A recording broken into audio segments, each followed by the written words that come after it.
Jake Morrison had been flying cargo freighters for 3 years, and he loved every minute of it. The pay was decent, the work was steady, and most importantly, nobody was shooting at him anymore. He had spent 6 years in the Earth Marines before deciding that civilian life suited him better. Now, at 32 years old, he was his own boss, hauling supplies between colonies and enjoying the peace of deep space. His ship, the Frontier Spirit, was nothing special. It was a mid-sized cargo vessel with minimal weapons and even less armor. Jake never thought he would need either. The routes he flew were well-traveled and relatively safe. Pirates rarely bothered with cargo haulers when there were easier targets around. That morning, Jake was 3 days into a supply run to the Kepler Belt colonies. He was listening to music from Earth, drinking recycled coffee that tasted like burnt plastic, and thinking about the bonus he would earn from this delivery. The navigation computer showed him passing through a neutral zone, an area of space where no government claimed territory. It was the fastest route, and Jake had flown through it dozens of times without incident. The warning alarm changed everything. Jake's console lit up like a Christmas tree. Unknown vessels were approaching fast, too fast for commercial ships. He killed the music and checked his scanners. 3 ships, military grade, moving in attack formation. His heart started pounding. This was not a random encounter. They were hunting. He opened a communication channel. Unknown vessels, this is the cargo freighter Frontier Spirit. I'm on a civilian supply run. I have no weapons and no valuable cargo. There's no reason to bother with me. The response came in a language Jake did not recognize, full of clicks and harsh sounds. Then his ship shuddered as something hit his shields. They were not interested in talking. Jake's training kicked in immediately. He pushed the engines to maximum power and changed course, trying to reach the edge of the neutral zone where Earth patrol ships might be nearby. But his cargo hauler was no match for military vessels. They closed the distance in minutes. The second hit was worse. An electromagnetic pulse washed over the Frontier Spirit and every system went dark. Jake found himself floating in zero gravity as the artificial gravity failed. Emergency lights flickered on, casting everything in dim red light. He pulled himself to the weapons locker and grabbed the only gun on board, a standard plasma pistol with 2 charge packs. He could hear them boarding his ship. The sound of cutting tools echoed through the hull as they forced open the airlock. Jake positioned himself behind a cargo container and waited. His hands were steady despite the fear coursing through him. He had been in firefights before. He knew how to survive. The airlock door exploded inward and they came through in a rush. Jake had never seen aliens like these before. They were tall, maybe 7 feet, with scales that looked like dark green armor. Their eyes were yellow and cold, and they moved with the confidence of predators. They carried weapons that looked far more advanced than anything Jake had. He opened fire. His first shot caught the lead alien in the shoulder, and it roared in pain. The sound was terrible, like metal scraping on metal. Jake fired again, hitting a second one in the leg. They scattered, taking cover behind his cargo containers, and returned fire. Plasma bolts scorched the air around him. Jake fought like a cornered animal. He moved between containers, firing when he had a clear shot, always keeping moving. He managed to wound 3 more before his pistol ran dry. He grabbed a metal pipe from the floor and swung it at the nearest alien, connecting with its head. The creature staggered back, and Jake hit it again. Then something massive slammed into him from behind, and Jake went down hard. His vision blurred as his head hit the floor. Strong hands grabbed him, lifting him like he weighed nothing. He tried to fight, but there were too many of them. They pinned his arms behind his back and bound his wrists with some kind of energy restraint that burned his skin. The largest alien stepped forward. It was bigger than the others, with more elaborate markings on its scales. It looked at Jake the way a human might look at an interesting insect.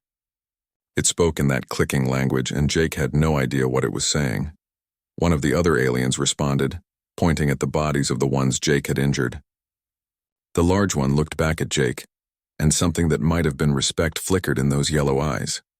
Then it barked an order, and they dragged Jake toward their ship. As they pulled him through the airlock, Jake caught a glimpse of their vessel. It was a warship, bristling with weapons and covered in angular armor.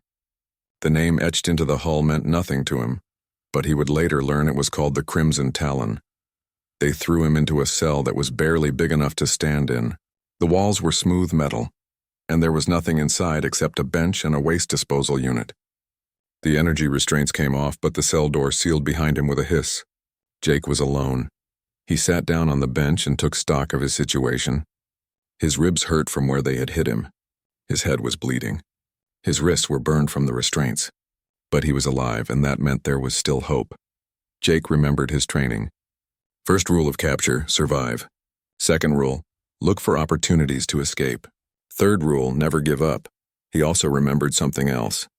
Before they had jammed his communications, he had managed to activate his distress beacon. It was an automatic system, designed to broadcast his location if the ship was ever attacked. The signal would be weak and it might take time to reach anyone, but it was out there. Jake leaned back against the cold metal wall and closed his eyes. He thought about Earth, about the blue skies and green forests he had not seen in months. He thought about his sister Katie, who was probably worried sick about him by now. He thought about all the things he still wanted to do with his life. Then he opened his eyes and looked at the cell door. These aliens had made a mistake. They thought he was just another victim, another piece of cargo they could take and sell or use however they wanted.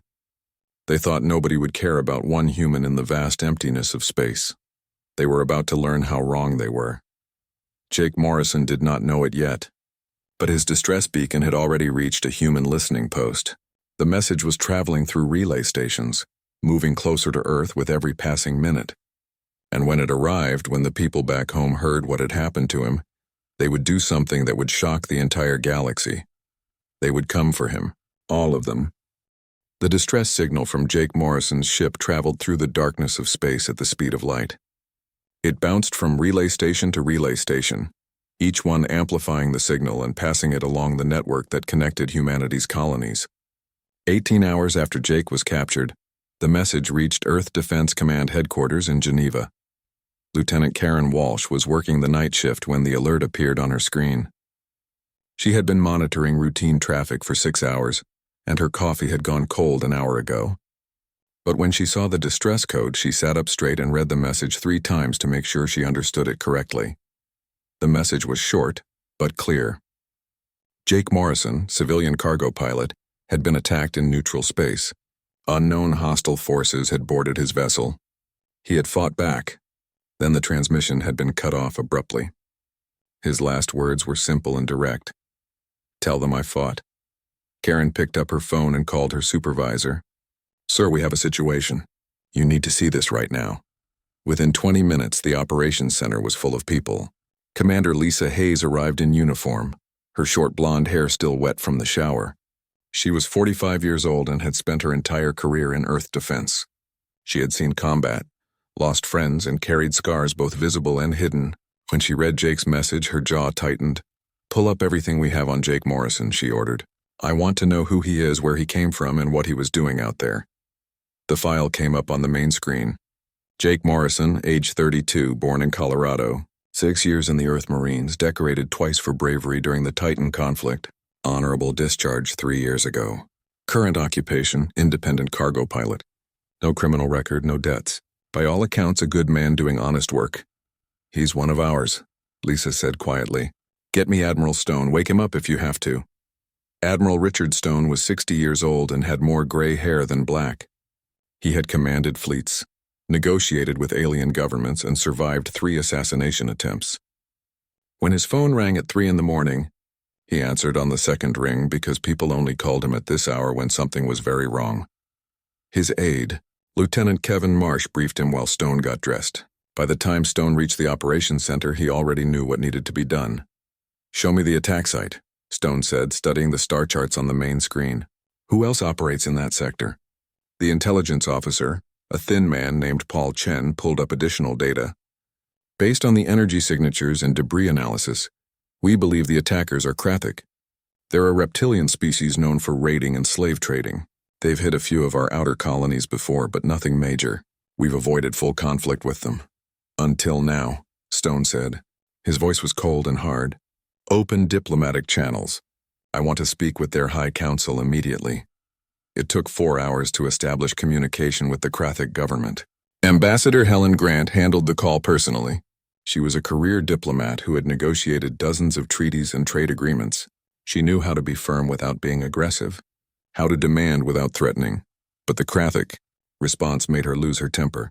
The Krathic representative on the screen was called High Counselor Drath. He looked at the Camera with those cold yellow eyes and spoke in translated English that came through with a mechanical tone. We have many humans in our possession. They are property now, acquired through legitimate salvage operations. If you wish to purchase this particular human back, we can discuss terms. Helen's face went red. You attacked an unarmed civilian vessel in neutral space. That is an act of piracy, not salvage. I demand the immediate release of Jake Morrison and compensation for damages. Drath made a sound that the translator interpreted as laughter. One human is not worth the attention of empires. Your species is young and weak. You should accept your losses and move on. This conversation is over. The screen went dark. Helen sat in silence for a moment, her hands shaking with rage. Then she picked up her phone and called Admiral Stone. They refused. They called us weak. Thank you, Ambassador, Stone said. I'll take it from here. Stone walked into an emergency session of the United Earth Council 6 hours later. The chamber was massive, with representatives from every nation and colony sitting in curved rows. The room fell silent when Stone entered. Everyone knew something serious had happened. Stone did not waste time with pleasantries. He stood at the podium and told them exactly what had occurred. He showed them Jake's distress message. He played the recording of the Krathic dismissal. Then he made his recommendation. We have a choice to make today, Stone said, his voice carrying through the chamber. We can accept what happened to Jake Morrison as the price of doing business in space. We can tell ourselves that one life is not worth starting a conflict. We can be practical and reasonable and let this go. He paused and looked around the room. Or we can show the galaxy exactly who humanity is. We can demonstrate that every single human life matters. We can make it clear that when you take one of our people, we will come for them with everything we have. Not because it's practical, not because it makes economic sense, but because it's the right thing to do. The debate lasted 3 hours. Some representatives argued that a military response was too aggressive, that it would damage Earth's relationships with other species.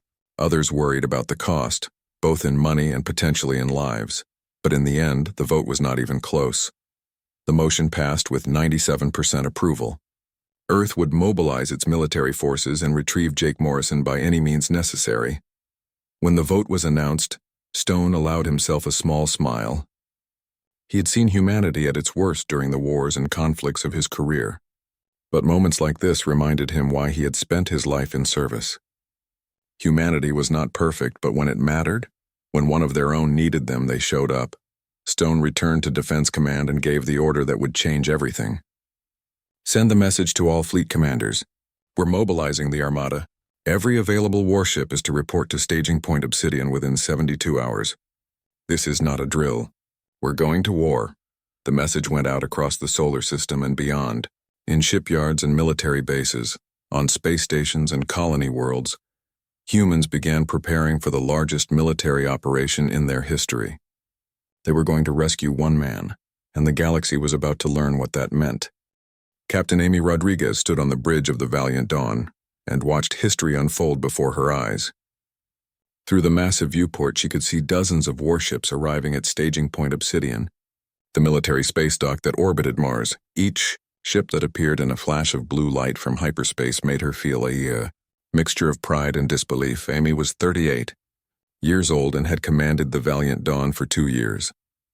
The ship was humanity's pride, a battle carrier that stretched 2 kilometers from bow to stern. It carried enough firepower to level a city and enough fighters to darken a sky. She had always known her ship was powerful, but she had never imagined seeing it as part of something like this. Captain, another group just arrived, her executive officer said. Commander Pete Johnson was a steady man who rarely showed emotion, but even he sounded impressed. That's the entire Pacific Fleet, all 27 ships. Amy nodded and checked her tactical display. The number of vessels at Obsidian was growing by the hour.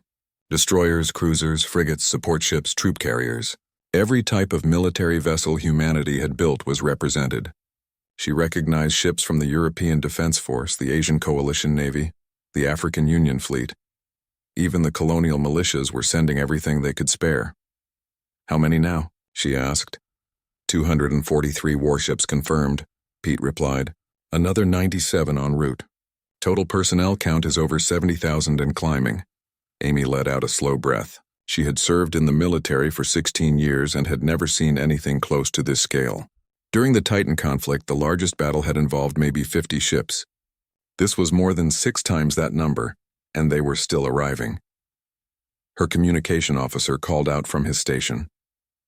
"Captain, incoming message from Admiral Stone on the Thunderhead." "Put it on screen," Amy said. Admiral Stone appeared on the main display. He looked tired but determined. Behind him, Amy could see the command center of the Thunderhead, humanity's flagship, buzzing with activity. "Captain Rodriguez," Stone said, "you and the Valiant Dawn will lead the first wave. I'm attaching the 3rd and 7th Destroyer Squadrons to your command, along with fighter support from the Lincoln and the Churchill. Your job is to punch through their defenses and clear a path for the Marines." "Understood, sir," Amy replied. "We'll get it done." "I know you will," Stone said. "Stone out." The screen went dark and Amy turned to her crew. She could see the determination on their faces. They knew what they were doing was unusual, maybe even crazy. But they also knew it was right. Down in the lower decks of the Valiant Dawn, Marine Colonel Danny Harper was briefing his soldiers.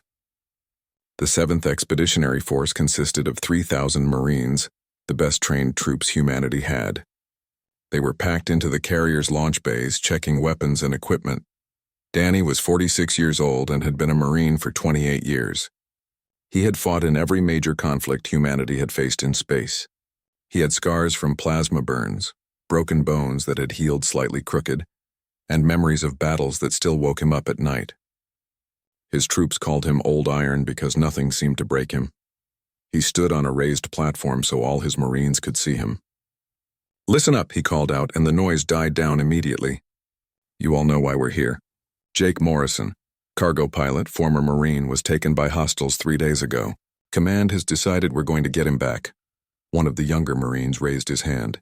Private Chris Newton was 19 years old and had been in the Corps for less than a year. "Sir, permission to speak?" "Go ahead, Newton," Danny said.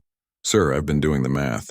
This operation is going to cost billions, maybe trillions when you count fuel, ammunition, and everything else. Is one person really worth all that?" Danny looked at the young Marine for a long moment. Then he climbed down from the platform and walked over to stand directly in front of Newton. The kid was scared but held his ground, which Danny respected. "Let me tell you something, Newton," Danny said, his voice carrying across the bay. "The bean counters back on Earth probably did the same math you did. They know exactly what this costs. But here's what you need to understand. The moment we start deciding which humans are worth saving based on cost, we lose something important. We lose what makes us human." He turned to address all the Marines. "Jake Morrison fought back when they boarded his ship.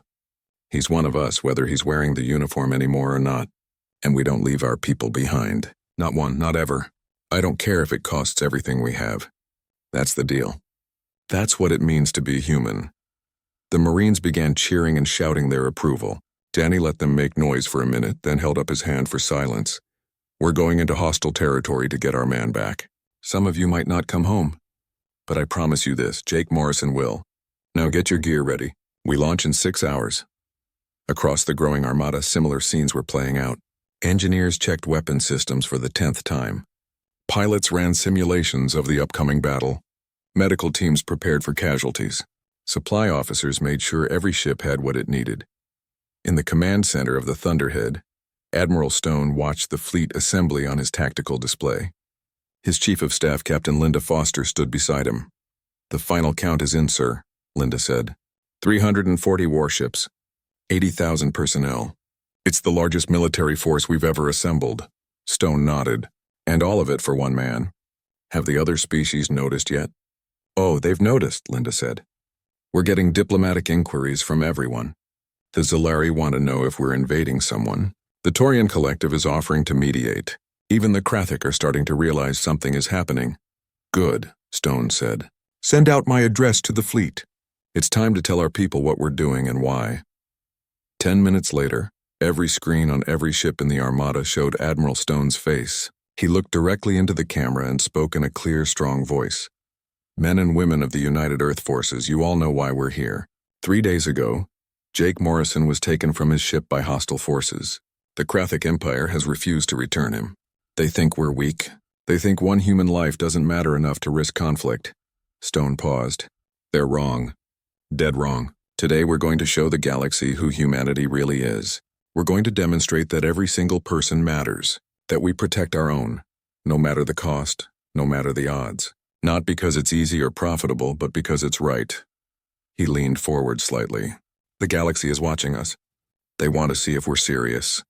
They want to know if humans really mean what they say. So let's show them. Let's bring Jake Morrison home.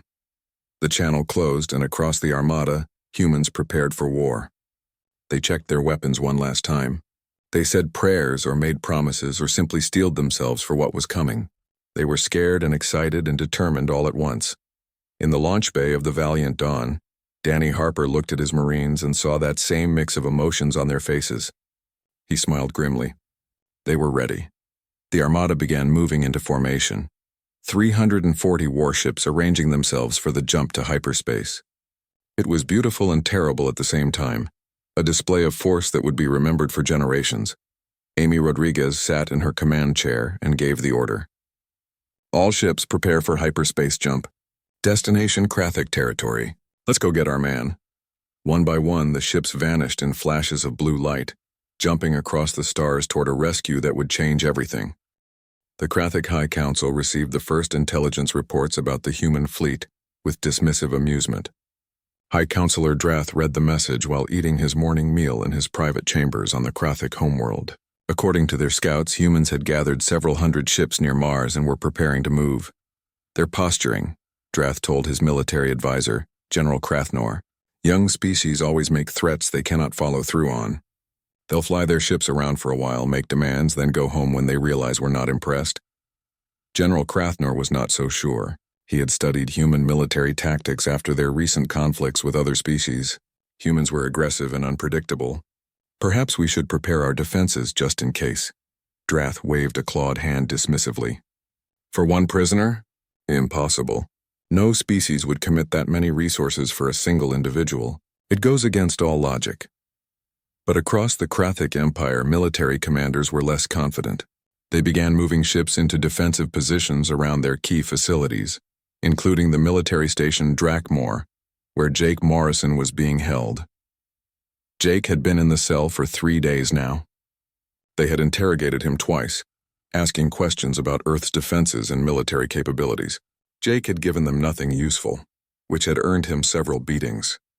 His left eye was swollen shut, and he was pretty sure he had at least 2 broken ribs, but he was still alive and he had learned a few important things.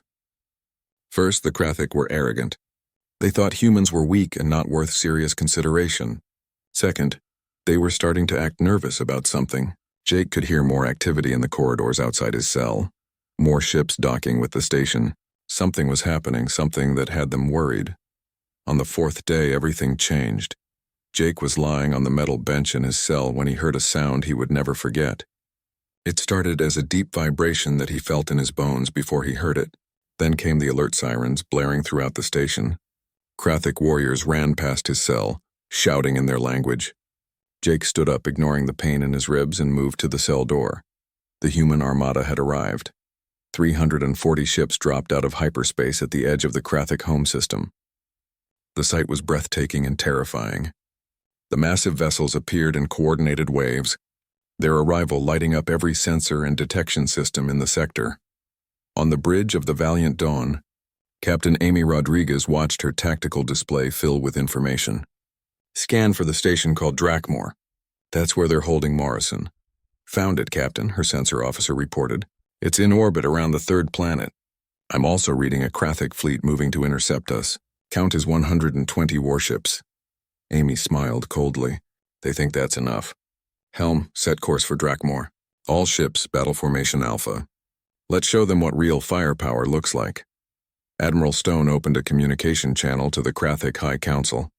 His message was broadcast on every frequency impossible to ignore. This is Admiral Richard Stone of the United Earth Forces. You have one of our people, Jake Morrison. Return him unharmed within 1 hour, or we will come and take him back. There will be no negotiation. There will be no second warning. The Krathic response came from High Counselor Drath himself. He appeared on screen, his yellow eyes blazing with anger. You dare threaten us in our own space? You are fools. Our fleet will destroy you, and your species will learn the price of arrogance. You had your chance, Stone replied. All ships weapons free. Take us in. The battle began 30 seconds later. The Krathic fleet moved forward in a traditional attack formation, their larger ships in front with smaller vessels providing support. It was a tactic that had served them well against other species. But humans did not fight like other species. The human fleet split into multiple groups, each one targeting a specific section of the Krathic line. Destroyers and frigates moved in fast, launching missiles and firing railguns. The Krathic shields absorbed the first volley, but then the human cruisers arrived, adding their heavier weapons to the assault. Krathic shields began to fail. Captain Rodriguez commanded the Valiant Dawn like a conductor leading an orchestra. Launch all fighters. I want them focused on the Krathic carriers. Target the weapons on that battleship to our left. Fire at will. The Valiant Dawn's railguns opened up, sending streams of metal slugs at nearly the speed of light. They punched through the Krathic battleship's shields and tore into its hull. Explosions blossomed across its surface. Meanwhile, human fighter squadrons swarmed around the Krathic carriers, targeting their launch bays and weapon systems. The Krathic had superior individual technology, but humans fought with coordination and tactics they had never seen before. Every human ship knew exactly where every other ship was and what it was doing. They moved like a school of fish, each part supporting the whole. General Krathnor watched the battle from the command center on Drakmor Station and felt something he had rarely experienced. Fear. The humans were not just fighting. They were dominating. His fleet was being torn apart by an enemy that fought with a fury he had never encountered. Fall back to the station, he ordered. We'll use Drakmor's defenses to hold them off. But it was already too late. Colonel Danny Harper and his Marines were on assault ships heading straight for the station. They watched the space battle raging around them as their pilots dodged debris and weapons fire. 2 minutes to the station, the pilot announced. Danny checked his weapon one final time and looked at his troops. Remember the plan. We hit 4 different points simultaneously. Find Morrison, secure him, and get out, fast and clean. The assault ship slammed into Drakmor Station's hull at 4 carefully chosen weak points. Cutting tools burned through the metal and Marines poured through the breaches. The fighting was immediate and brutal. Krathic warriors were tough and well-armed, but the Marines had trained for this. They moved in teams covering each other, advancing through the corridors with disciplined efficiency. Plasma fire lit up the narrow passages. Danny led his team toward the detention area, where intelligence suggested Morrison was being held. They fought through 3 defensive positions, leaving dead Krathic behind them. Danny took a plasma burn to his shoulder but kept moving. Nothing was going to stop him from completing this mission. Lieutenant Scott Bennett's squad reached the brig first. They planted charges on the heavy door and blew it open. Inside, they found rows of cells. Most were empty, but in the third one, they saw a human sitting on a metal bench. Jake Morrison looked up when the door exploded. He saw human soldiers in combat armor rushing in, and for a moment he thought he was hallucinating. Then one of them ran to his cell and started working on the lock. Jake Morrison? The soldier asked. Yeah, Jake said, his voice rough. Who are you? Lieutenant Scott Bennett, United Earth Marines. We're here to bring you home. The cell door opened and Jake stepped out on shaky legs. You came all this way for me? Scott smiled behind his helmet. Sir, Earth sent an armada. Now let's get you out of here before this station comes apart. They moved quickly back through the corridors, encountering less resistance now. The Krathic were retreating, overwhelmed by the human assault. Danny Harper met them at the extraction point. Is that him? Danny asked. Yes, sir, Scott confirmed. Danny looked at Jake Morrison, bruised and bleeding, but alive. Welcome back, son. Let's go home. Outside the station, the space battle was ending. The Krathic fleet was broken, with more than half their ships destroyed or disabled. The survivors were retreating. The human armada held complete control of the space around Drakmor. Admiral Stone watched the tactical display and allowed himself a moment of satisfaction. The operation had taken 47 minutes from start to finish. Now came the important part. Open a channel to the Krathic High Council, he ordered. When Drath appeared on screen, he looked different. The arrogance was gone, replaced by fear. We surrender. Please, no more. Too late for please, Stone said coldly, but I'll accept your surrender. Here are my terms. You will release any other humans you hold immediately. You will pay reparations for the attack on Jake Morrison, and you will spread the word to every species in this galaxy that humanity protects its own. Touch one of us, and we all come for you. Jake Morrison sat in the medical bay of the Valiant Dawn, his body wrapped in healing gel and his mind still trying to process what had happened. The ship's doctor, a calm woman named Nancy Price, had fixed his broken ribs and treated his other injuries. She told him he would be fine in a few days, but Jake did not feel fine. He felt overwhelmed. Captain Amy Rodriguez came to visit him while the fleet was preparing to return to Earth. She sat down in the chair next to his bed and smiled at him. "How are you feeling?" "Like I got hit by a truck," Jake admitted. "But I'll live. Captain, I need to know something. How many ships did Earth send?" 340 warships, Amy said. Plus support vessels, about 80,000 personnel total. Jake stared at her. "For me, that's insane." "Maybe," Amy agreed. "But that's who we are. You're human. You're one of us. That's all that matters." Jake felt tears in his eyes and did not bother to hide them. "I'm just a cargo pilot. I'm nobody special." "You're wrong about that," Amy said gently. "You're a citizen of Earth, a former Marine. A human being. That makes you special enough." She stood up. "Rest now. We'll be home soon." The journey back to Earth took 3 days. During that time, news of the rescue spread across the galaxy like wildfire. Other species monitored the human fleet's return and analyzed what had happened. The response varied wildly. The Zalari Combine, a peaceful trading species, sent a message of congratulation. Their ambassador called the rescue a demonstration of remarkable loyalty. The Taurian Collective, a military power, was more cautious. Their analysts studied the battle recordings and came to a disturbing conclusion. Humanity had sent less than half their total military capacity. If the Krathic fleet had been twice as large, the humans would have simply sent more ships. But the most dramatic response came from the criminal underworld. Pirates, slavers, and raiders who had occasionally targeted human vessels sent out an urgent message to all their members. Avoid humans at all costs. The risk was too high. Humanity had proven they would pay any price to recover their people. On Earth, preparations were underway for Jake's return. The story had captured the public imagination. Jake Morrison had become a symbol, a reminder of what humanity stood for. When the fleet arrived back at Earth's orbital space, millions of people watched on their screens. Jake was transferred to a shuttle along with Colonel Danny Harper and several of his Marines. As they descended through Earth's atmosphere, Jake pressed his face to the window and watched the clouds part to reveal the blue oceans and green continents below. He had not realized how much he missed home until this moment. They landed at Earth Defense Command headquarters in Geneva. A crowd of thousands had gathered outside the gates, waving flags and holding signs. Jake could see news cameras everywhere. He felt incredibly uncomfortable with all the attention. Admiral Stone met him at the landing pad. The older man shook Jake's hand firmly. "Welcome home, Mr. Morrison. On behalf of the United Earth Forces, thank you for your service and your sacrifice." "I should be thanking you, sir," Jake said. "You came for me." "We'll always come," Stone replied. "That's the promise we make to every human everywhere. You're safe now."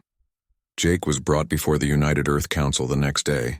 He stood in the same chamber where they had voted to launch the rescue mission, wearing a borrowed suit that did not quite fit him. The representatives gave him a standing ovation that lasted 5 minutes. The Speaker of the Council, an elderly woman named Margaret Cole, addressed him personally. "Mr. Morrison, your ordeal has reminded us all of what humanity stands for. You fought when you were attacked. You survived when others might have given up, and your fellow humans crossed the stars to bring you home. You represent the best of us." Jake did not feel like he represented anything. He felt like a guy who had been in the wrong place at the wrong time. But he understood what they were trying to say, so he thanked them and tried to smile for the cameras. The real satisfaction came later, in a quiet bar in Colorado where Jake met with some of his old Marine buddies. They bought him drinks and told jokes and treated him like nothing had changed. That was what he needed. Not speeches or ceremonies, just friends who understood. Danny Harper found him there around midnight. The old colonel sat down at Jake's table without asking. "Mind if I join you?" "Not at all, sir," Jake said. "Let me buy you a drink. I'll take a whiskey," Danny said. When it arrived, he raised his glass. "To coming home."